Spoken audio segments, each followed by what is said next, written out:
여러분의 삶 속에 어떤 삶의 한 영역에 있어서 더라는 마음을 한번 가져본 적이 있어요? 더. 뭔가 더. 굳이 여러분에게 설명하고 싶다면 하나님, 더한 기적이 필요합니다. 하나님 내게 더 기적을 주세요. 우리는 2023년도를 넘어오면서 2024년도 벌써 4월을 지나가고 있습니다. 아마 처음에 저와 여러분이 2023년도를 지나오면서 저와 여러분들의 마음속에 설렘도 있고 나름대로 뭔가 여러분 스스로가 가지고 있는 기대치가 있었을 거예요. 물론 그 기대는 2024년도가 되었다고 모든 것이 다 이루어질 거라고 그 정도로 기대하진 않았지만, 아무래도 새로운 2024년도를 맞이하면서 뭔가 내 삶의 부족함을 느끼고, 또 심지어 어떤 사람들은 아마 마음속에 빈 상태로 흘러가고 있다라고 느끼는 분도 있을 것입니다. 이렇게 비고 공허한 상태에서 나름대로 자신이 그것을 한번 메꿔보려고 노력하시는 분도 계실 것이고, 또 그 마음 가운데 뭔가 내가 할 수 있는 것이 무엇일까 고민하면서 살아가고 있는 현재적인 삶을 사시는 분도 있을 것입니다. 만약에 그런 분이 있다면 오늘 이 본문의 이야기는 바로 여러분의 이야기일 거라고 좀 믿어요.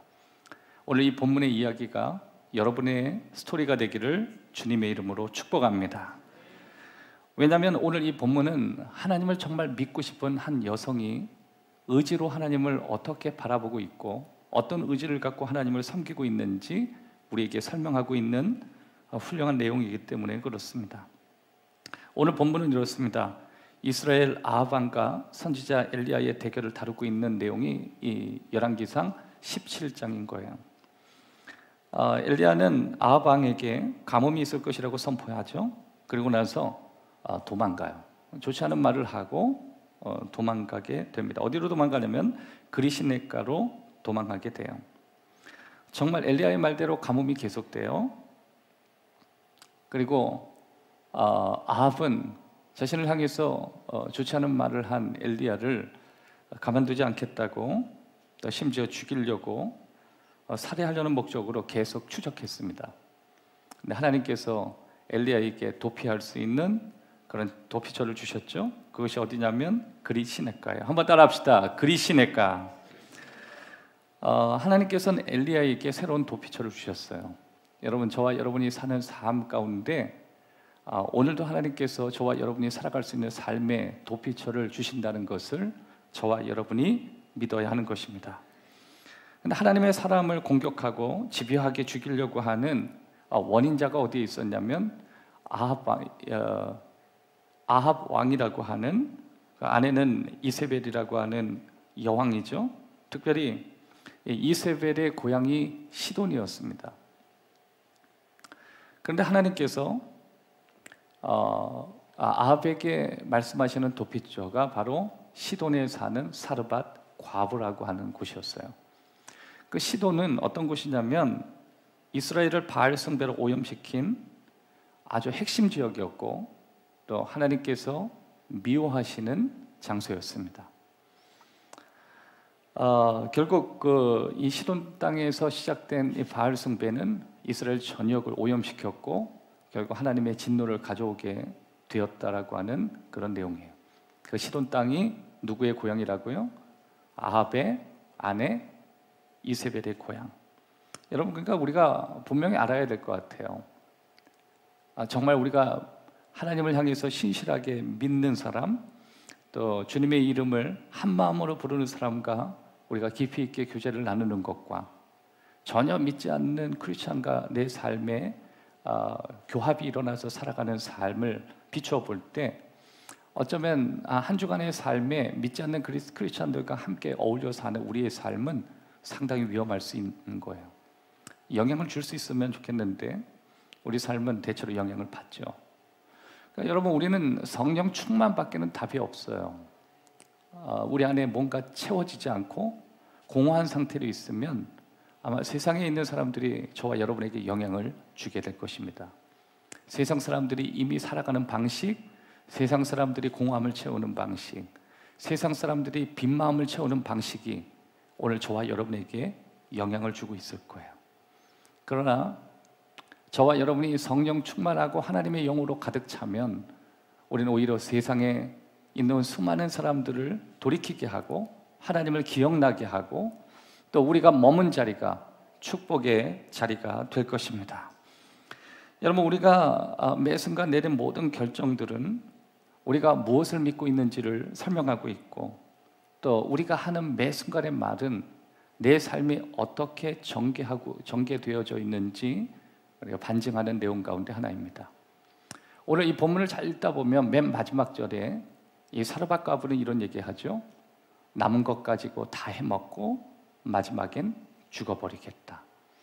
그러니까 이 사르밧 과부의 삶의 모습의 결정적인 모습은 결국 하나님 중심은 아니었고 이방 땅에서 사는 삶의 현실에 붙잡혀서 또 거기에 무너져 있는 한 사람의 모습을 볼 수 있다라고 하는 것입니다.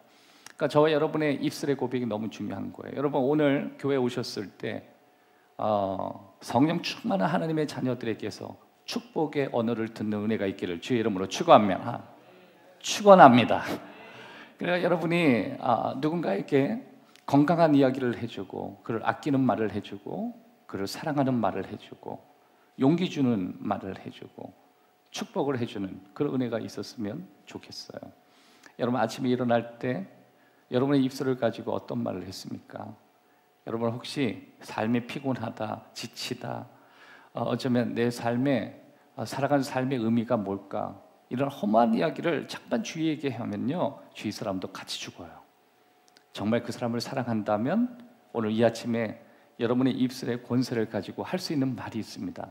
축복의 언어를 갖고 살아가는 것입니다. 잠언서 18장 21절에 보면 죽고 사는 것이 혀의 힘에 달렸나니 혀쓰기를 좋아하는 자는 혀의 열매를 얻으리라. 한번 따라합시다. 혀쓰기를 좋아하는 자는 혀의 열매를 먹으리라. 독이 내거나 열매가 되거나 우리는 매일 선택해요. 내가 쓰는 말로 인해서 내게 독이 되든지 내게 열매가 되든지. 아무튼 여러분, 2024년도 많은 시간이 아직 남아 있습니다. 남아있는 모든 삶의 분위기가 저와 여러분이 고백하는 모든 고백을 통해서 새로워지기를 주의 이름으로 축원합니다. 여러분, 우리는 하나님께서 정말 많은 걸 가지고 계시다고 우리는 믿는 사람이에요. 심지어 하나님께서는 나를 위해서 많은 것을 가지고 있다고 우리는 믿는 사람들이에요. 하나님은 우리에게 더 많은 것을 주셨고 또 더 많은 걸 주실 거라고 우리는 믿는 사람들이에요. 지금까지 주신 은혜 그뿐만 아니라 더한 은혜도 주실 것이라고 우리는 여전히 믿는 것입니다. 여러분, 하나님께서는 저와 여러분에게 더 많은 은혜를 주실 수 있고 더 풍성한 은혜를 주실 수 있어요. 여러분, 하나님께서는 여러분의 가족을 위해서 주실 수 있고 또 여러분의 삶의 결혼 생활을 위해서도 주실 수 있고 여러분의 직장 생활 속에서도 주실 수 있고 심지어 여러분이 살아가는 삶의 삶 속에도 하나님 주신 은혜를 주실 수 있어요. 여러분 아이들에게도 그 은혜를 주실 수 있고요. 여러분의 건강에도 하나님 은혜를 주실 수 있습니다. 이 순간에 이 말씀을 듣고 있는 저와 여러분의 삶 속에 또 온라인으로 시청하는 몇 안 되는 우리의 가족들에게도 하나님이 더 주실 수 있는 것이 있다는 사실을 믿는 은혜가 있었으면 좋겠습니다. 여러분, 이미 우리의 삶이라고 하는 것, 우리의 인생이라고 하는 것 이미 펼쳐진 거예요. 2024년도는 이미 펼쳐졌어요. 따라합시다. 2024년도는 이미 일어났고 내 인생은 지나가고 있다. 그래서 이때 우리가 구해야 될 언어의 고백은 열어달라는 거예요. 하나님, 2024년도 이미 펼쳐진 내 인생에 열어주시는 축복이 있기를 원합니다. 왜냐하면 하나님께서는요, 내가 생각하는 것보다 훨씬 더 많은 것을 가지고 계시기 때문에 그렇습니다. 여러분, 아직 2024년도 다 지나가지 않았어요. 마치 하나님께서 정탐하라고 한 12명의 정탐꾼처럼 마치 이미 2024년도가 다 지나갔다라는 포기하는 마음을 갖고 사는 것이 아니라 여전히 하나님께서는 나를 위하여, 나의 가정을 위하여, 우리 자녀들을 위하여 주실 게 많이 남아있다. 하나님은 내 건강을 위해서, 심지어 우리 교회를 향해서 주실 것이 훨씬 많이 있다는 사실을 우리는 믿어야 된다라고 하는 것입니다. 하나님은 우리 인생을 향해서 큰 열정을 가지고 계세요. 하나님 우리를 사랑하는 마음 가운데 풍성한 은혜들을 가지고 계셔요. 심지어 하나님은 저와 여러분의 삶 속에 역사하셔서 훨씬 더 많은 일을 오늘도 하기를 원하시는 것입니다. 그렇기 때문에 하나님은 우리가 하나님을 신뢰할 수 있는 그 영역 속에 우리를 부르시는 거예요. 그래서 오늘의 이 주제는 하나님이 우리에게 주시는 더 큰 은혜로 나아가기 위해 우리가 어떤 신뢰하는 마음을 갖고 살아야 하는가, 그 큰 은혜를 저와 여러분이 보고 경험하기를 원한다라고 하는 것입니다. 오늘 여러분이 이 아침에 저와 나누게 되는 이 본문의 내용은 굉장히 친숙한 이야기죠. 저와 여러분에게 아주 익숙한 내용이기도 합니다. 오늘 본문은 절망적인 내용으로 가득 찼어요. 우리 인생이 그렇잖아요. 우리의 삶의 내용을 펼쳐보면 희망적인 이야기보다 절망적인 스토리가 굉장히 많다라고 하는 거예요. 여러분 오늘 본문의 내용을 읽다 보면 건조해졌다, 시내가 말랐다, 시내가 말랐다. 이건 여러분 내 삶의 기대치가 완전히 말라버렸다는 거예요. 생존의 위험을 받았다는 거예요. 그러니까 오늘 이 본문은 삶에 그냥 절망으로 가득 찼다, 희망이 없다, 미래적인 소망이 없다, 내가 할 수 있는 한계선을 넘었다, 뭐 그렇게 우리는 설명할 수 있다라고 하는 거예요. 여러분 저와 여러분의 삶이 그렇지 않나요? 희망을 갖고 인생을 산다고 하지만 막상 살아보니까 삶의 풍성함보다 오히려 건조하고 심지어 시냇가가 마르듯이 말라버리는 상황들이 우리에게 있다라고 하는 것입니다. 그럼에도 불구하고 하나님께서 내 삶의 부족한 영역에 놀라운 역사로 나타나기 위해서는 우리가 해야 되는 행동이 있어요. 그것은 하나님을 신뢰하면서 가야 되는 아주 중요한 것입니다. 여러분 우리는 가끔 이런 생각을 해요. 내가 가만히 있으면 하나님이 알아서 일하시겠다. 그래서 성경을 보면 그럴 하나님 같으신데 또 그렇게 하시지 않으시는 하나님이에요. 믿는 사람에겐 요구하시는 것이 있습니다. 하나님을 끝까지 신뢰하고 신뢰적인 표현을 하고 끝까지 하나님께 고백하는 그들의 행동을 통해서 하나님은 당신이 우리에게 더 많은 것을 주실 수 있는 여지를 남겨두신다라고 하는 것입니다. 여러분 저와 여러분의 삶에 말라버린 어떤 영역이 있죠. 그 영역에 하나님이 일하시기를 원하시죠. 하나님이 간섭하기를 원하시잖아요. 그건 여러분이 가만히 있다고, 하나님의 자녀이기 때문에 하나님이 알아서 해준다고 우리는 그렇게 생각해서는 안 돼요. 하나님 그런 분 아니세요. 충분히 믿어야 될 사람이 믿지 않으면 하나님은 일하지 않으십니다.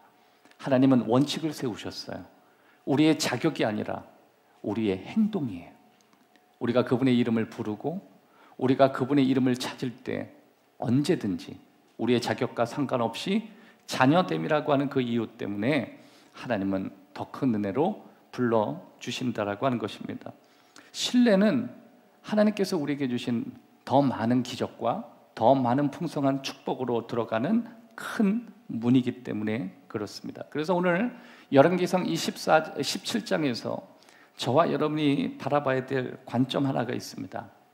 그것은 우리가 하나님을 신뢰해야만 우리는 여러 가지 하나님이 주시는 축복의 영역으로 들어갈 수 있다라고 하는 바로 그 관점이에요.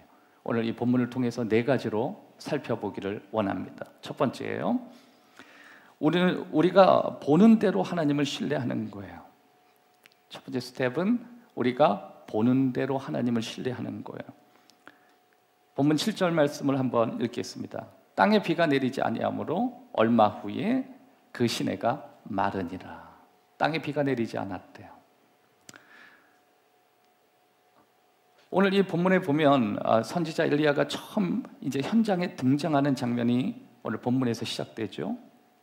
이거는 정말 하나님이 그냥 일상에 참여하시는 놀라운 스토리예요. 전능하신 하나님, 천지를 창조하신 하나님, 하늘에서 불을 내리실 수 있는 놀라운 하나님, 정말 우리의 상상 속에 계셨던 그 하나님이 우리 삶의 영역에 기후까지도 관여하시는 아주 실제적인 이야기예요. 그런데 여러분, 이 17장은 하나님이 엘리야를 통해서 시작되는 아주 초입의 부분이고, 이제 계속 하나님의 스토리가 나아가면서 우리의 삶에 하나님께서 얼마나 많은 것을 주고 싶어 하시는지 열왕기상 17장, 열왕기상 18장, 19장, 20장에 이르기까지 하나님이 우리 삶에 하고 싶은 수많은 메시지가 여기에 담겨 있습니다. 저와 여러분에게 익숙한 말씀이지만 여러분의 마음을 다잡고 이 17장에서 20장까지 오늘 본문을 자세히 읽어보시면 하나님께서 우리에게 뭘 더 주고 싶어 하시는지 깊이 있는 하나님의 음성을 듣게 되는 것입니다. 땅에 비가 내리지 아니함으로 말랐다. 하나님이 관여하신다는 거예요.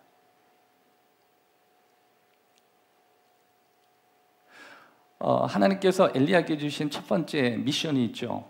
그것은 이스라엘 왕인 아합에게 내가 다음 이야기를 할 때까지 몇 년 동안 비가 내리지 않을 것이라고 통보하는 거였어요. 이것은 사실 엘리야가 정말 힘든 일이었어요.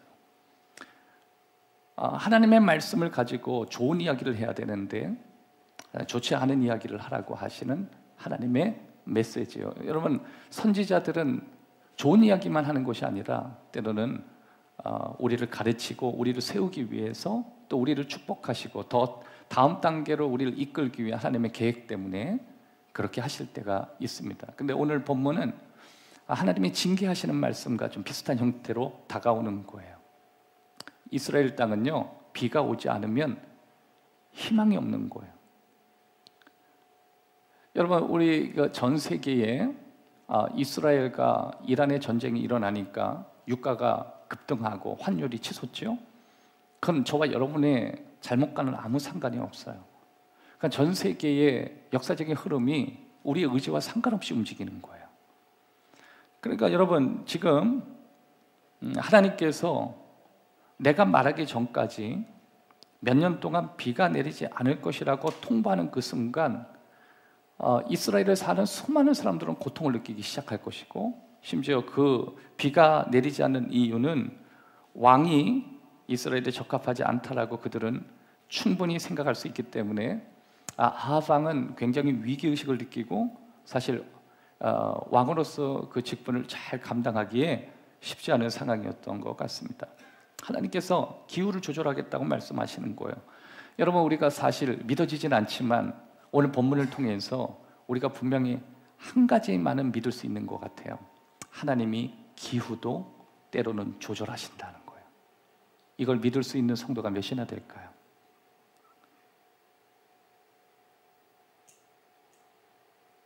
하나님이 기후를 조절하신다.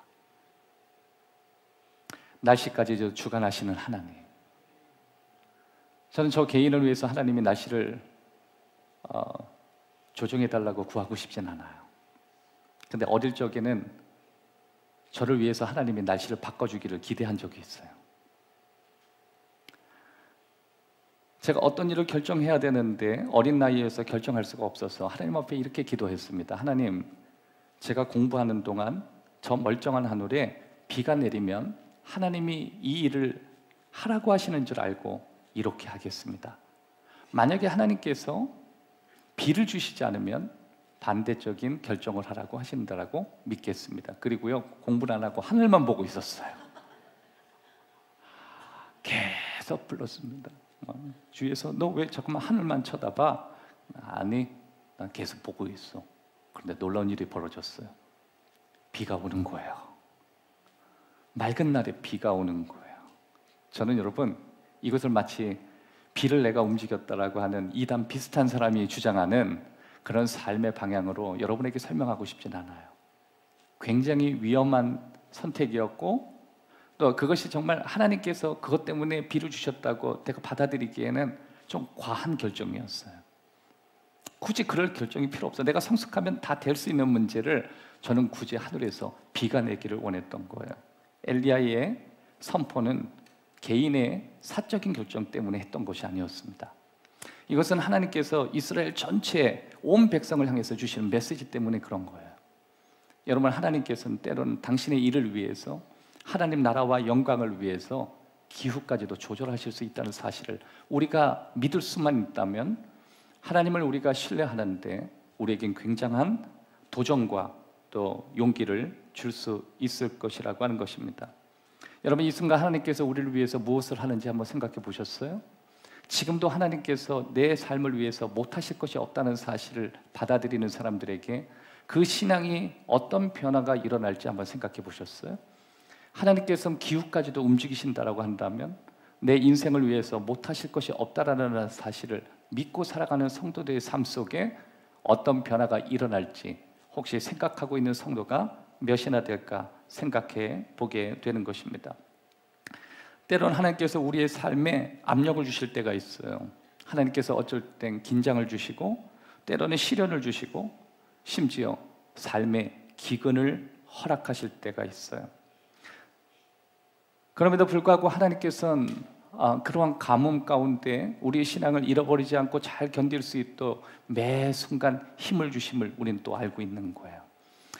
여러분, 여러분의 삶 속에 매 순간 일어나는 긴장 상태들이 하나님이 허락하신 긴장이라면 어떻게 생각하시겠습니까? 여러분이 느끼시는 그 기근이 여러분에게 주실 메시지가 있어서 주시는 기근이라면 여러분 그것을 어떻게 이해하고 행동해야 할 것인지 오늘 본문은 우리에게 설명하고 있다라고 하는 것입니다. 여러분, 정말 많은 성도들이 하나님께서 이스라엘 아합에게 행했던 것처럼 오늘 내 인생에게도 행하실 수 있다라고 하는 것을 믿는 성도가 얼마나 될 것인지 가끔 훌륭한 교우들을 통해서 듣는 간증이 있어요. 멀리 계신 하나님이 아니라 그 위대하신 하나님이 자신의 삶에 가깝게 일하셨던 것을 간증하는 스토리예요. 그것을 듣는 것은 정말 저에게는 행복한 일이에요. 왜 그러냐면 멀리 느끼는 하나님이 그 사람의 간증을 통해서 일상까지 찾아오시는 친근한 하나님을 만날 수 있기 때문에 그런 거예요. 어떤 사람은 자신의 자녀의 삶 가운데 깊이 관여하시고 그의 성장 과정까지 관여하신 하나님을 간증하고 심지어 그 아이가 하나님의 은혜 가운데 잘 자라는 것을 하나님의 은혜라고 간증하는 성도들도 많이 보았습니다. 그때 우리는 하나님이 그렇게 관여하실 수 있는 분이구나 그것을 알게 되는 거예요. 우리 주위에선 중학생이 고등학생이 심지어 대학생이 더 나아가서 직장생활을 하면서 하나님께서 그의 사적인 영역까지도 관여할 수 있다는 사실을 경험하는 사람이 우리 주위에 많이 있다라고 하는 거예요. 여러분, 가끔 조창기도회를 국회에서 열죠. 대통령이 오기도 하고 그 수많은 국회의원, 여당이나 야당과 각기 다른 정당에 있는 국회의원들이 다 같이 모여서 하나님께 예배드리는 장면을 우리가 가끔 보게 됩니다. 그들은 알고 있어요. 사람이 하는 것이 아니라 하나님이 하시는 영역이 우리의 삶에 분명히 있다라고 하는 것입니다. 여러분, 그 삶의 축복이 여러분에게도 있기를 주의 이름으로 축원합니다. 오늘 본문에 보면 그리시네가라고 하는 작은 강가를 통해서 엘리야가 얼마 동안 참 평안하고 행복하고 즐거운 삶을 누리고 있다는 사실을 우리가 볼 수 있는 것입니다. 엘리야가 하나님의 말씀을 선포하고 그리시네가로 피해서 도피처에서 사는 동안 그 시내는 너무 좋았습니다. 물론 우리가 호텔을 생각할 수 없지만 당시 시대적인 분위기를 보면 엘리야가 그리시네가에서 머무는 동안 하나님은 온갖 음식을 다 주셨어요. 하루에 2번씩 조식을 제공해 주셨어요. 여러분, 호텔도요 한 번 조식하는데 금액이 쭉 올라가거든요. 그런데 하나님께서는요 시내가에 하루에 2번씩 고기가 나오고 이건 너무 행복한 일이에요. 오늘 점심 식사 이제 아침을 안 드시고 오신 분이 대부분일 텐데 오늘 점심에 뭐가 나올지 갑자기 딴 생각이 드는 건 왜 그런지 모르겠어요. 갑자기 배가 막 꼬르륵거리고 저도 지금 배고픈가 본데 저도 이제 비어 있는 채로 온 것 같습니다. 아마 여러분들이 그런 마음으로 다 오셨을 텐데 점심에 맛있는 냄새가 또 맛있는 음식이 여러분을 위로했으면 좋겠습니다. 여러분, 특별히 2부 예배 드리고 나서 교회에서 제공하는 식사를 꼭 맛있게 드셔서 돈도 아끼시고 교제도 하시고 여러분에게 공급하시는 하나님을 또 만날 놀라운 은혜가 있기를 원합니다. 아무튼 그리 시냇가에서 한동안 진을 치고 2번씩 빵과 고기로 하나님은 배달해 주셨습니다. 그 배달하는 것은 까마귀였어요. 오늘도 저와 여러분의 메마른 삶 속에 하나님이 공급하시는 은혜들이 있어요. 그런 놀라운 은혜들이 있어요. 그런 축복들이 있어요. 그런 거 많이 경험해 보셨나요? 예, 저도 많이 경험해 봤어요. 제가 경험해서 그런가요? 우리 교우들 중에 그 경험을 많이 하셨더라고요. 그 위로를 많이 경험해요. 저희 가정은요, 목회자 가정이 돼서 그런 것만은 아닌 것 같아요. 저도 그런 경험을 많이 해요. 우리 가족 가운데 그거를 제일 많이 경험하는 게 저희 둘째입니다. 둘째는 같이 모였을 때 이게 먹고 싶다라고 하면요, 참 신기했어요. 띵동 띵동 그랬어요. 그랬더니 어디선가 모르게 무명으로 누가 보내오셨다는 거예요. 목사님 맛있는 거 드시라.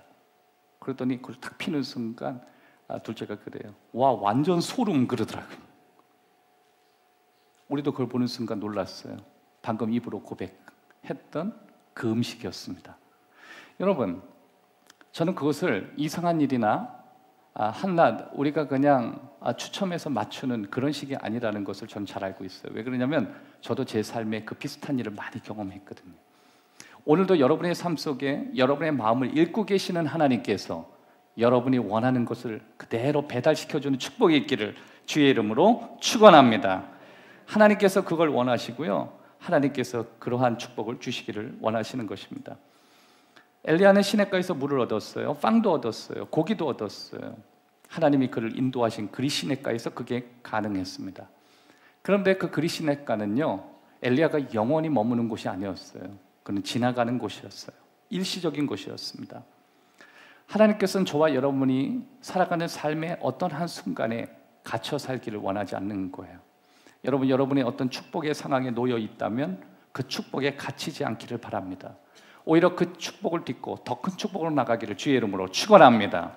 여러분의 삶이 건조하고 또 여러분의 삶이 힘겨운 메마른 고통 속에 있다라고 한다면 그 고통 속에, 그 감정 속에 갇히지 말기를 주의 이름으로 축원합니다. 하나님은 그 순간에 우리가 갇혀 살지 않기를 원하시는 것입니다. 저와 여러분의 삶 속에 통과하고 지나가야 되는 그 순간이 와요. 그러니까 그리 시냇가는 엘리야에게 있어서도 지나가는 곳이고 통과하는 곳이지 여기에서 영원히 머무르는 곳은 아니라고 하는 것입니다. 이 순간인 거예요. 이것은 엘리야를 준비시키는 곳이었고 이것은 엘리야에게 하나님께서 주시는 메시지가 있는 바로 그런 장소였다라고 하는 것입니다. 오늘 본문을 계속해서 읽어보면 8절 이하를 우리가 다 같이 한번 읽어보기를 원합니다. 8절, 여호와의 말씀이 엘리야에게 임하여 이르시되 너는 일어나 시돈에 속한 사르밧으로 가서 거기 머물라. 내가 그곳 과부에게 명령하여 내게 음식을 주게 하였느니라. 그가 일어나 사르밧으로 가서 성문에 이를 때에 한 과부가 그곳에서 나뭇가지를 줍는지라. 이에 불러 이르되 청하건대 그릇에 물을 조금 가져다가 내게 마시게 하라. 그가 가지러 갈 때에 엘리야가 그를 불러 이르되 청하건대 내 손에 떡 한 조각을 내게 가져오라. 마지막, 그가 이르되 당신의 하나님 여호와께서 살아계심을 두고 맹세하노니 나는 떡이 없고 다만 통에 가루 한 움큼과 병에 기름 조금뿐이라. 내가 나뭇가지를 둘을 주어다가 나와 내 아들을 위하여 음식을 만들어 먹고 그 후에는 죽으리라. 여러분, 오늘 이 본문을 한번 자세히 한번 보세요. 하나님께서 한 가정, 심지어 자신의 미래를 이미 결정하고 심각하게 결론이 날 그 삶의 뒤에서 모든 걸 조율하고 계시는 하나님의 말씀이에요. 심지어 굉장히 어렵고 또 가뭄으로 인해서 고통스러운 그 여인에게 더 깊은 헌신을 요구하시는 거예요. 가끔 여러분, 우리들은 내 삶의 건조함이 시작될 때 하나님을 섬기는 마음에서 한 발 더 물러갈 때가 있어요. 그런데 이 본문을 보면 참 신기한 게 오히려 그리 시냇가에서 시냇가가 마른다면요, 도시는 더 심각해지는 거예요. 이미 피폐하고 살기 어려운 정점에 다다른 거예요. 그런데 하나님이 엘리야를 통해서 하시는 말씀이 있습니다. 헌신하라고 하는 거예요. 음식을 만들어 오래요. 있는 걸 달라고 하는 것이 아니라 새롭게 만들어서 가지고 오라고 하는 거예요. 여러분, 가끔 하나님께서 우리 상황과 상관없이 뭔가 하나님이 일을 우리에게 요구하실 때가 있어요. 하나님께서 우리에게 주시는 뭔가 메시지가 있다라고 하는 것입니다. 하나님께서 내게 원하시는 뭔가가 있지만 이것은 내 수준에서 하는 있는 것을 그냥 만들어주는 것이 아니라 한 단계를 더 올려서 무언가를 만들고, 심지어 내가 그것을 만드는 그 과정 안에서 피곤함이 느껴지고 또 번거로움이 느껴지지만 하나님은 굳이 우리에게 그렇게 하라고 요구하실 때가 있다라고 하는 것입니다. 그런 의미로 볼 때 저와 여러분이 교회에 오는 게 너무 기쁜 거예요. 하나님이 여러분에게 오늘 시키실 일이 있고 하나님이 여러분에게 원하시는 일이 있기 때문에 그런 것입니다. 그래서 저는 교회에 오는 게 기쁜 거예요. 저는 이 자리가 너무 기뻐요. 물론 힘겨워요. 이 자리에 서 있는 것 자체도 제게는 쉬운 일이 아니에요. 제 삶에 마치 없는 것이 만들어지는 그 과정 안에 고통이 더 많이 느껴져요. 하지만 저는 교회 오는 게 너무 기뻐요. 교회 와서 새로운 교우들을 만나고 또 하나님의 사람들이 서로 부딪힘을 통해서 하나님의 체온을 느낄 수 있고, 또 나뿐만 아니라 하나님의 스토리를 가지고 계시는 신실하신 주님의 교우들의 밝은 모습을 보면서 우리가 한 이스라엘의 공동체라고 하는 사실을 우리가 발견하기 때문에 그렇습니다. 그런데 오늘 본문에 보면 엘리야가 이 여인을 만났을 때 이 여인이 하는 말이 있습니다. 자신에게 미래에도 희망도 없다라고 하는 거예요. 여러분, 이 여인은 자신의 인생에 빵이 있는가 없는가 그것만 보고 있는 거예요. 여러분, 엘리야는 전체적으로 그 여인의 인생 가운데 역사하시는 하나님의 흐름을 보고 있는데도 불구하고 이 여인의 가장 심각한 문제는 남아있는 기름통의 기름만 보고 있는 거예요. 뭐 굳이 얘기한다면 여러분 통장에 있는 잔고만 들여다보고 절망하는 저와 여러분의 모습밖에 볼 것이 없는 거예요. 여러분과 제가 살아가는 삶의 희망 없는 내용들, 여러분 엘리야는 하나님이 일하시는 흐름 속에 하나님이 앞으로 일하실 놀라운 일들을 보고 있음에도 불구하고 이 여인은 단순히 지금 자기 통에 남아있는 그것만 보고 있는 거예요. 여러분, 우리의 삶에요, 현재 내가 처해 있는 상황만 들여다보면 기쁘고 행복할 사람은 아무도 없어요. 다 우울하고요, 다 기뻐할 이유가 없어요. 이곳에 우리가 온 것은 내 인생을 통해서 일하시는 거대한 흐름을 믿는 거예요. 우리 가정을 통해서 앞으로 일하시게 될, 비록 지금 보여지지 않지만 일하실 하나님의 흐름이 보이는 거예요. 여러분, 선지자와 과부, 이 사르밧 과부의 가장 큰 차이는 선지자는 하나님의 눈으로 하나님의 흐름을 보고 있는 거고 이 여인은 떨어진 가루통의 빈통만 보고 있는 것입니다. 여러분, 이 기근이라는 게 삶에 굉장히 위험해요. 여러분의 인생에도 기근이 일어나죠. 교회도 기근이 일어납니다. 심지어 우리의 삶 속에 하나님이 주시는 건조해지는 기근들이 영적으로도 일어나고 또 삶의 영역 가운데 기근이 일어나요. 그런데 기근이 우리 삶에 가장 위험한 게 뭔지 아세요? 모든 걸 왜곡시키는 거예요. 기근이 일어나면 내가 바라보는 모든 관점을 왜곡시켜요. 심지어 우리의 마음이 뭔가 공허하게 느껴지고 또 심지어 우리의 마음 가운데 한때 뭔가 있었던 것이 마치 지금은 없다라고 느껴질 수 있는 감정을 왜곡시킬 수 있고, 심지어 내 삶에 기근이 계속 닥칠 때 내가 지금 바라보고 있는 이 현실조차도 달라진 건 하나도 없는데도 불구하고 그것을 왜곡할 때가 있다라고 하는 것입니다. 그것은 뭐냐면 잘못된 렌즈가 생기기 시작하는 거예요. 기근은 굉장히 위험한 거예요.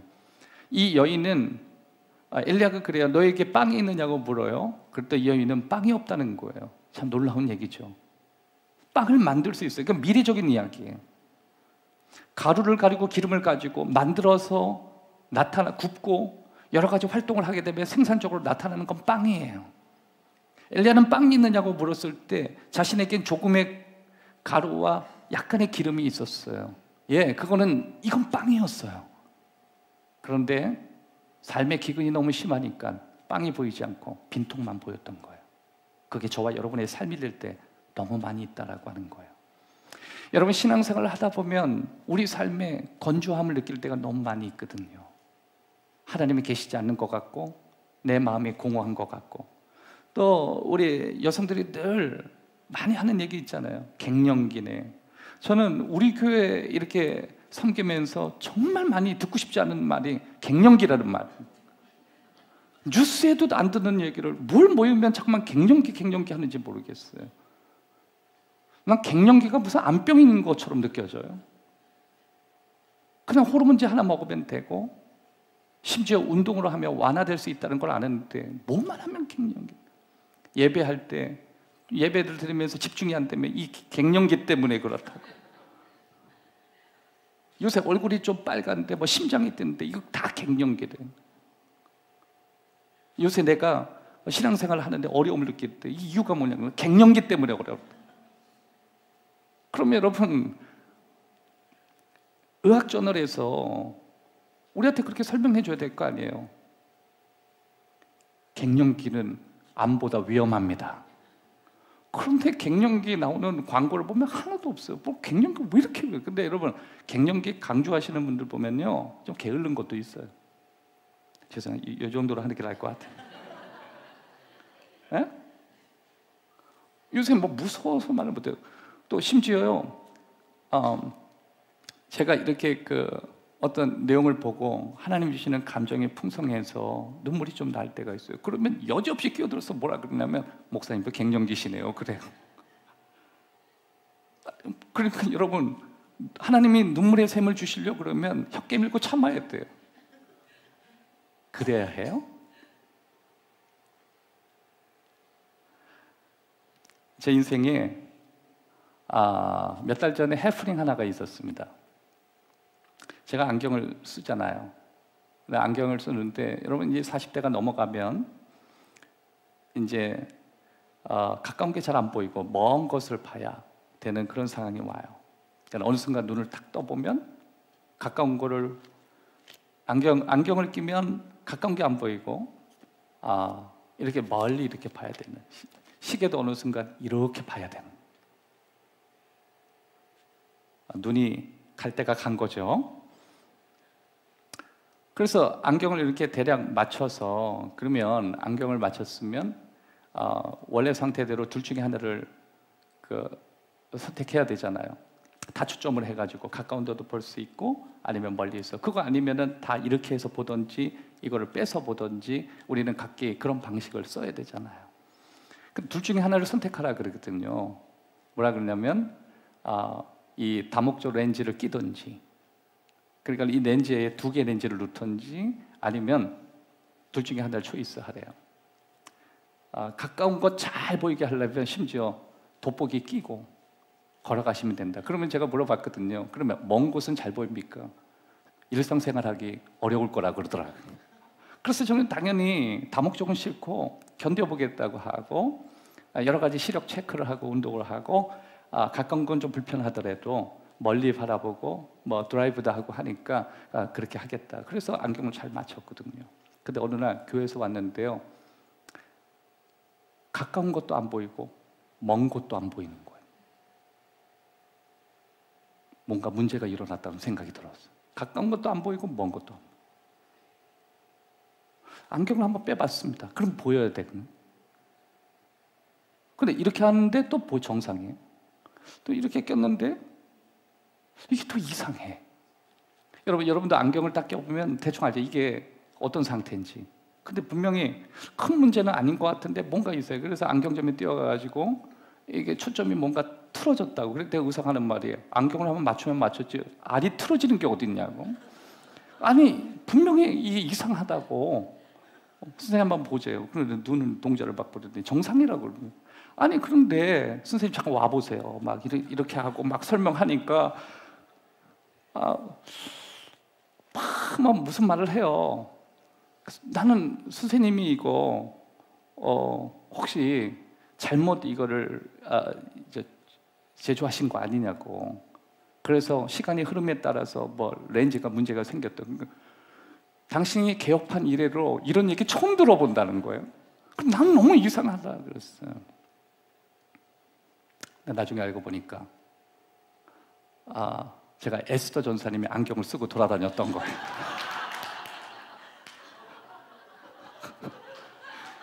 제가 가끔 여러분 제가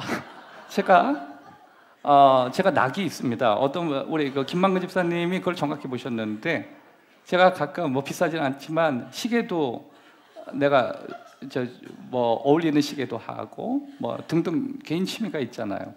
근데 안경도 몇 개 이렇게 제가 바꾸면서 껴요. 그런데 이제 그날따라 블랙을 내가 썼어요. 그런데 교회에서 일할 게 있어서 막 드라이버 바꿔 하니까 안경을 빼고 했다가 정신없이 안경 빼고 편하고 막 일하다가 썼는데 에스더 전사님 끼고 막 돌아다닌 거야. 생활하는 데는 뭐 이제 에스더 전사님은 장님이 아니니까 뭐 괜찮았어요. 그리고 저도 막 쓰고 돌아다니고. 근데 제 거도 지금 굉장히 예민한데 에스더 전사님이 저한테 그래요. 제 안경 보셨냐고. 그래서 제가 그랬어요. 지금 나도 상태가 안 좋은데 전사님 자꾸 뭐 왜 나한테 안경 있냐고 묻냐고. 나도 지금 내 눈이 지금 이건 영적으로 오늘 문제 있네. 그래서 심지어 저는 오해를 했어요. 오늘 영적으로 하나님께서 말씀을 집중하지 못하게 하는 이게 대적하라는 뜻인가? 그리고 막 돌아다니고 막 그냥 여러분 제가 알기로 한 2시간 돌아다녔어요. 뭐 끼면 막 흐리멍텅하고 막 어쩔 줄 모르면서 그래 심지어 여러분 뭘 할 때 꼈다가 뺐다가 그리고 심지어 막 안경 막 눈도 맞춰보고 물도 막 씻어보고 뭐 별일 다 했어.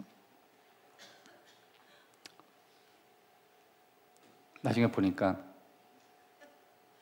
제 안경이 다른 곳에 있었고 제가 에스더 전사님 거 뺏어다가 혼자 끼고 다니고 한 사람 멀쩡한 사람 장님 만들어 놓고 혼자 안 보인다고 생쇼를 하고. 따라합시다. 렌즈에 문제가 생길 때 다시요. 렌즈에 문제가 생길 때 모든 게 왜곡되기 시작했다. 모든 게 흐릿하게 보여. 여러분 기근이라고 하는 것은요 남의 안경을 내가 쓰는 것과 같아요. 그러니까 기근이라고 하는 렌즈가 나를 다 왜곡하게 만들어. 다 흐릿하게 만들어. 멀쩡하게 보았던 것 자체도 흐릿하게 만들어요. 과거에 내가 바라보았던 모든 것들이 다 흐릿하게 만들어요. 심지어 가장 가까운 가족들, 더 나아가서 주변에 있는 모든 사람들의 관계가 다 흐릿하게 되어버린다라고 하는 것입니다. 여러분 이 사르밧 과부의 모습을 통해서 우리가 느낄 수 있는 마음 하나가 있어요. 그거는 우리 눈에 뭔가 렌즈에 문제가 생기면 우리가 무엇을 인식하는데 심각하게 왜곡시킬 수 있다라고 하는 약합이 우리에게 있다라고 하는 것입니다. 가끔 우리는 우리가 가지고 있는 것 대신에 가지고 있지 않은 무언가에 초점을 맞출 때가 있어요. 우리를 흐릿하게 만드는 기근이 하는 일이에요. 인생의 기근이 일어날 때 내가 가지고 있는 것보다도 가지고 있지 않는 것에 집중하게 만들어. 그래서 흐릿하게 만들어.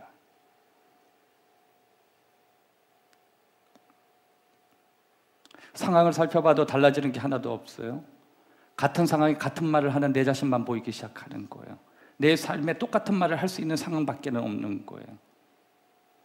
그리고 내가 하는 입술의 고백이 내 삶에 아무런 도움이 될 수 없다라는 거기에 절망감에 꽂혀서 심지어 내가 가지고 있는 모든 것이 다 흐릿하게 보이는 거예요. 여러분 우리 주위에 자살하는 분들의 특징이 뭔지 아세요? 당신에게 없는 것에 초점을 맞춰서 심각하게 자기의 마음을 왜곡시켰더라는 거예요. 여러분 하나님께서는 저와 여러분이 이 기근이라고 하는 잘못된 렌즈가 내 눈에 끼어져서 하나님이 내게 마땅하게 주신 것들을 제대로 바라보지 못하고 하나님 주신 축복을 제대로 바라보지 못하고 하나님이 내게 주신 축복들을 제대로 바라보지 못하고 오히려 그걸 뒤집어서 가지고 있지 않는 것에 바람이라고 하는 그 이유 때문에 거기에 집중하게 만들고 낙심하게 만들고 좌절하게 만드는 그런 영역들이 우리 삶에 나타난다라고 하는 것입니다. 시편 31편 14절에 보면 다윗이 아주 멋진 고백을 합니다. 이 고백은 여러분이 꼭 집에 가서 몇 번이고 읽으셨으면 좋겠어요. 여호와여 그러하여도 나는 주께 의지하고 말하기를 주는 내 하나님이라 하였나이다. 따라합시다. 그러하여도 주님을 의지하고 내 입으로 말하기를 당신은 내 하나님이십니다.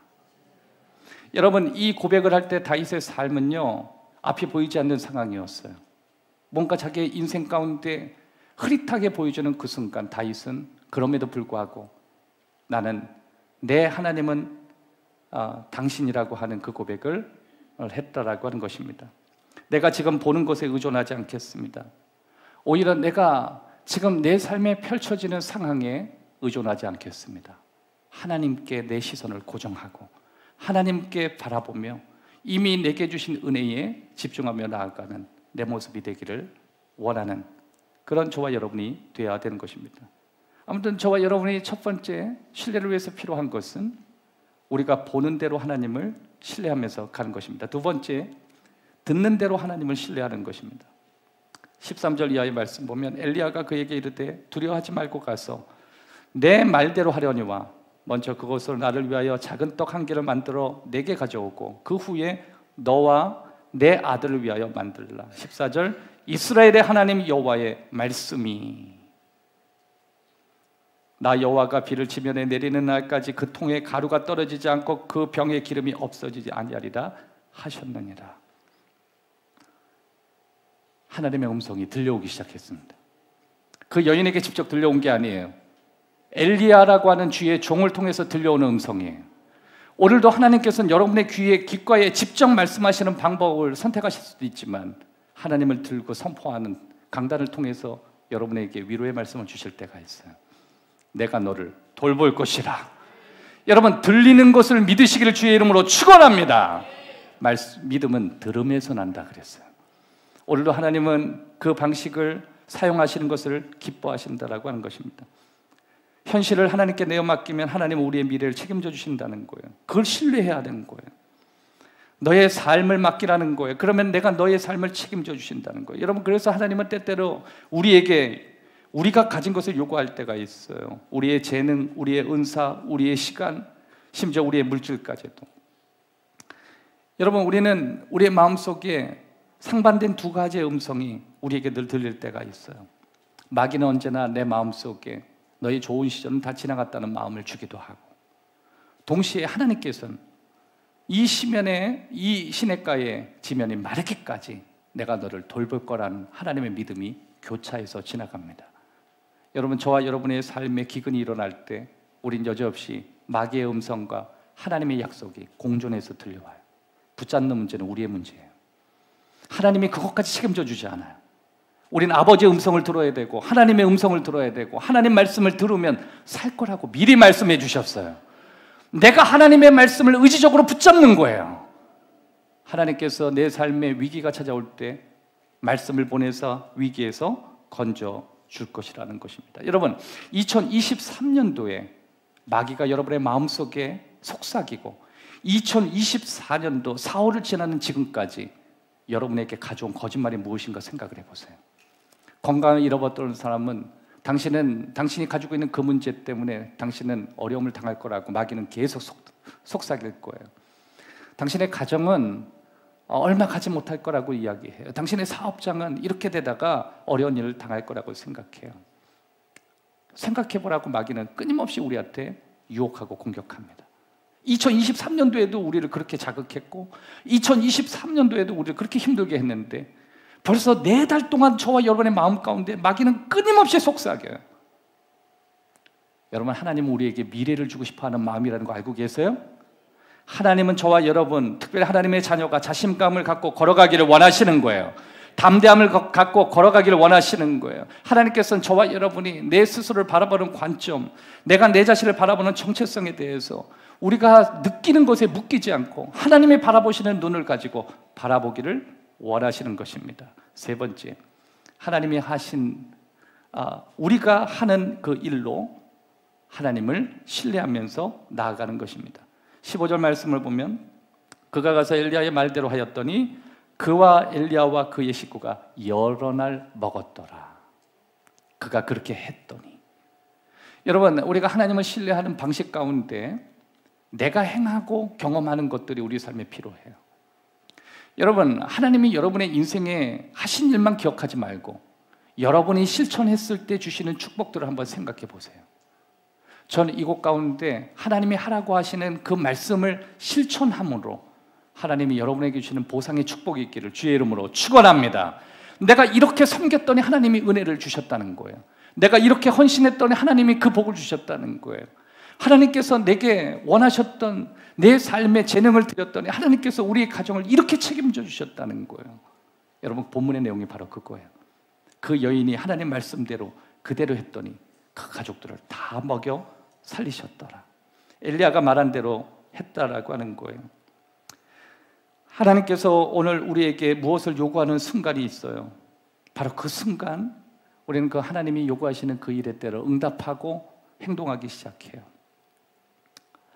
여러분, 저는 예전에 제가 보았던 광고 중에요, 굉장히 재밌는 광고 하나가 있어요. 맥도날드 광고인데, 이 맥도날드 어떤 광고냐면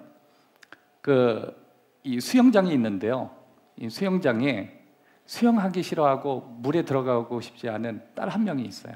그래서 가장자리에서 이렇게 있어요. 그러니까 아빠가 먼저 들어가서 뭐라 그러냐면 막 두 팔을 환히 뻗고 딸에게 이야기를 해요. 막 들어와 그래요. 그러니까 딸이 그래요. 그래요. 제가 알기로는 흑인으로 제가 기억나는데 그래. 막 그래요. 그러면서 뭐라고 얘기하면 난 절대로 안 움직일 거라고, 안 갈 거라고 막 그래. 그런데 아빠가 뭐라 그런지 아세요? 아빠가 물속에 들어오면 너 저녁에 맛있는 음식 먹으러 데려갈게. 그러니까 딸이 뭐래? 뭐? 그래요. 맥도날드. 그때 와! 그래 뛰어라. 차 타고 바로 슝! 전 거기에서 하나님이 뭔가 우리에게 하시는 말씀이 있었다고 생각해요. 가끔 우리의 삶에 온갖 두려움 때문에 믿음의 도약을 하지 못해서 결코 내가 어떤 헌신도 하지 않고 어떤 움직이지도 않고 하나님 앞에 나가지 않겠다고 다짐하고 그렇게 왜곡되게 자기 자신을 끌어갈 때가 있어요. 하나님께서 내가 너를 인도할 거라고, 내가 너를 지켜줄 거라고, 믿음의 날개를 펴고 믿음의 도약을 한번 해봐. 너의 가장자리의 모습이 아니라 중앙에서 네가 얼마나 멋지고 아름답게 뛸 수 있는지 너는 정말 놀라울 거야. 끊임없이 하나님이 우리에게 말씀하지만 우리는 계속 그럽니다. 갈 수 없다, 무섭다. 아버지께서는 두 팔을 벌리고 들어오라고 얘기해요. 괜찮아. 여러분, 우리 삶에 그런 믿음의 도약이 일어나는 사람이 우리 주위에 얼마나 많을까요? 여러분, 교회가 훌륭한 교회라고 하는 것은요, 그 교회가 재정적으로 얼마나 훌륭하고 훌륭한 어떤 유지들이 많은가, 물론 그런 것도 많이 중요하겠죠. 그러나 그것보다 훨씬 중요한 건 얼마나 많은 사람들이 가장자리의 삶의 모습에서 하나님이 자신의 삶에 부르시는 믿음의 도약을 얼마나 할 수 있느냐예요. 그런 간증들이 우리의 공동체에 많아지길 주의 이름으로 축원합니다. 마지막 네 번째, 하나님께서 하시는 일을 신뢰해야 된다라고 하는 거예요. 하나님이 하시는 일. 우리 16절 다 같이 한번 읽기를 원합니다. 16절입니다. 여호와께서 엘리야를 통하여 하신 말씀 같이 통의 가루가 떨어지지 아니하고 병의 기름이 없어지지 아니하리라. 하나님이 하시는 일이에요. 따라합시다. 하나님이 하시는 일. 여러분, 하나님께서 그 사르밧 과부를 위해서 더 많은 것을 얻을 수 있도록 하신 그 이유가 무엇인지 우리가 생각해 봐야 돼요. 이 사르밧 과부는 하나님이 자신의 인생에서 뭔가 하시기 전에 본인이 무엇을 해야만 했고, 그 하시는 것에 대한 하나님의 응답은 정말 상상 이상의 일을 하는 거였습니다. 하나님이 그에게 요청한 거예요. 두려워하지 말고 도약해야 해. 머물면 안 돼. 해봤는데요, 뛰어봤는데요, 하나님 앞에 내 삶을 기꺼이 들여봤는데요, 우리는 매 순간 같은 말을 반복하는 것에 이젠 지겨워지기 시작하는 거예요. 여러분, 신약 성경에서 예수님께서 오병이어를 통해서 5,000명을 먹이셨다는 성경의 스토리가 있어요. 그리고 또 다른 성경에는 동일한 사건이지만 4,000명을 먹이셨다는 장면이 나와요. 근데 이 사건은 두 번의 기적을 얘기하는 게 아니라 한 번의 기적이지만 관점이 서로가 달라요. 근데 예수님께서 5,000명을 먹이셨다고 할 때 우리는 오병이어의 사건이라고 얘기해요. 그때 자세히 보면 5,000명을 먹이실 때 사용된 재료는 4,000명을 먹이실 때보다 적은 비용을 갖고 역사하세요. 그 메시지의 특징은 뭔지 아세요? 작은 것을 가지고도 더 많이 먹이실 수 있고, 작은 재료를 가지고도 큰 일을 할 수 있는 하나님을 예수님의 제자 요한은 말하고 싶었던 거예요. 하나님은 그런 분이시라는 거예요. 내가 드린 거는 정말 지극히 작은데 인생을 되돌아보니까 하나님은 정말 큰 일을 하셨대요. 내가 하나님을 위해서 섬긴 건 작은 거였는데 하나님께서 내 인생을 위해서 하신 일은 너무 큰 일을 하셨대요. 그래서 여러분, 예수님의 제자 사도 요한이 예수님을 향해서 이방인들에게 표현하고 싶었던 가장 중점적인 내용은 뭐였냐면, 예수님은 인간이 아니라 인간이시지만 그분은 하나님이셨다는 거예요. 여러분, 우리가 믿는 하나님은 우리가 드린 것보다 훨씬 큰 일을 행하실 수 있다는 사실을 믿으시기를 주의 이름으로 축원합니다. 내가 헌신하는 시간보다 하나님은 우리에게 주시는 시간들이 훨씬 많으실 것이고, 내가 드린 것보다 하나님은 상상하지 못할 정도로 하나님은 우리에게 더 큰 은혜를 주실 거예요. 여러분, 우리가 이 사건을 통해서 우리가 간과되는 스토리는 뭐냐면, 이 여자는 밀가루와 기름만이 자기의 유일한 거라고 보고 있어요. 그런데 이 성경에서 해석되지 않고 있는 한 가지 내용이 뭔지 아세요? 보충하고 계시는 하나님이에요. 기름이 메마르고 기름이 얼마 되지 않고 통에 가루가 얼마 되지 않지만 하나님이 거기에 얼마든지 보충할 수 있다는 걸 이 여인은 잊고 있었어요. 심지어 그것을 성경에서 우리에게 설명하진 않아요. 사랑하는 여러분, 하나님은요, 내가 헌신하는 것보다, 내가 인생의 결정을 하고 살아가는 모든 사람보다 하나님이 보충하시는 은혜가 훨씬 더 많아요. 그걸 기대하면서 교회 나오는 거거든요. 그걸 기대하면서 예배를 드리는 거거든요. 그래서 우리가 예배를 드리면서요, 되돌아보면 헛되지 않는 거예요. 내 마음 가운데 역사하신 하나님을 보고 내 삶에 메마르고 공허한 모든 것을 회복시킬 하나님을 기대하는 거예요. 기근으로 잃어버렸던 거, 궁핍함으로 잃어버렸던 거, 하나님은 한순간에 없애버릴 수 있을 만큼 보충할 수 있는 능력이 그분에게 있다라고 우리는 믿는 거예요. 여러분, 코로나 기간을 지나면서 우린 지금까지 쭉 시간을 흘러왔어요. 이제는요, 우리가 지난 몇 년 동안 어려운 일을 겪었고, 기근을 겪었고, 힘든 일을 겪었고, 여러분, 그 이야기를 듣는 것이 지겨울 정도예요. 지금 아마 기근의 시기를 인생에서 지나는 분이 있을 거라고 생각해요. 사르밧 과부처럼. 저는 하나님께서 여러분들에게 필요한 유형의 축복을 주실 거라고 저는 믿습니다. 밀가루와 기름을 주시는 것 이상의 것을 주실 거예요. 거기에서 만나는 거예요. 모자른 것 거기서 만나는 거예요. 기근에서 거기서 만나는 거예요. 하나님은 오늘 그런 하나님이신 거예요. 하나님은 저와 여러분의 상황에 개입하시기를 기다리고 계시는 거예요. 그러면서 우리의 감정 가운데 때로는 피해를 주셔요. 우리의 감정 가운데 손해를 입게 하셔요. 그런데 하나님이 그렇게 하시는 이유가 있어요. 하나님은 그 잃어버렸던, 피해봤던 모든 감정을 다 채워주실 거기 때문에 그래요. 그것 때문에 힘들어했던 내 감정, 그것 때문에 손해봤던 내 감정, 그것 때문에 울었던 내 감정을 하나님은 다 채울 수 있거든요. 그 하나님을 믿는 거예요. 여러분의 자녀를 통해서 하나님은 채워주실 거예요. 여러분은 지금 상황에 암에 걸려있는 상황일 수도 있어요. 여러분이 지금 치료받는 상황일 수도 있어요. 하나님은 여러분을 치료의 장소로 데려가셔서 여러분을 귀하게 쓰시고, 심지어 여러분의 눌려있는 감정을 하나님이 치유하실 것이기를 우리는 믿는 거예요. 어떤 분은 간병이 넣어서 지쳐있는 사람도 있을 거예요. 어떤 분은 치매라고 하는 가족이 그 공고하고 아픈 것 가운데 사랑하는 사람을 지켜보면서 도울 수 없다는 것 때문에 힘들어하는 사람도 있을 수 있어요. 하나님은 여러분들 초대하시는 거예요. 하나님 여러분 부르시는 거예요.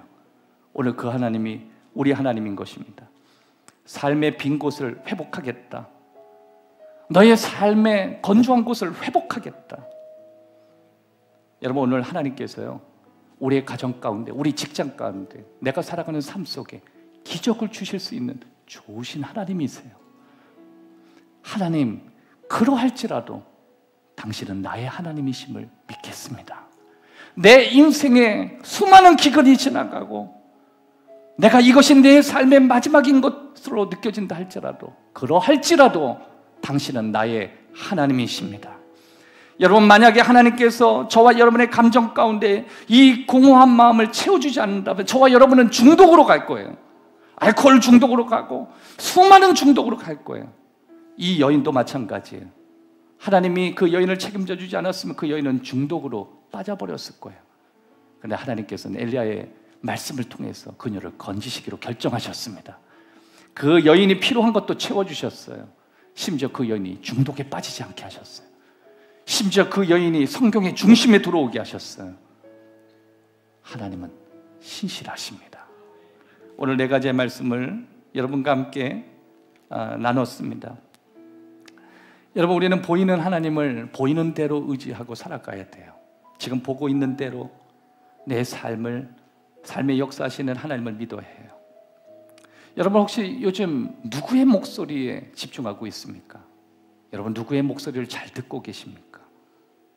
또 한 가지, 우리가 하는 일 가운데 우리는 정말 하나님을 믿고 있는지, 하나님께서 내게 원하시는 일이 무엇인지, 하나님이 내게 무슨 변화를 주기를 원하시는지, 또 한 가지는 하나님이 무엇을 하고 계시는지, 무엇을 하실지 기대하는 저와 여러분 되시기를 주의 이름으로 축원합니다.